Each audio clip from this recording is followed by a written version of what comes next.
आता बातमी तेलंगणातनं तेलंगणाचे मुख्यमंत्री आणि काँग्रेस नेते रेवंत रेड्डी यांनी हिंदू देवी देवता आणि पूजा पद्धतीलाच विविधतेबाबत एक विधान केले आणि राज्यात मोठं राजकीय वादंग निर्माण झाले।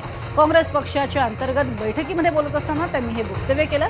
तेलंगणा राज्य काँग्रेसच्या कार्यकारी बैठकीमध्ये मुख्यमंत्री रेवंत रेड्डींनी पक्षातील विविधतेची तुलना हिंदू धर्माशी केली। त्यांनी सांगितलं की काँग्रेस सर्व प्रकारच्या व्यक्तींना एकत्र घेऊन चालतो। कोणी म्हणतो मी भगवान व्यंकटेश्वराची पूजा करीन तर दुसरा म्हणतो मी हनुमानाची पूजा करीन। आपण देवांवरतीच एकमत करू शकत नाही। राजकीय नेते आणि जिल्हा काँग्रेस समिती अध्यक्षांवर सहमती होईल असं मला वाटत नाही।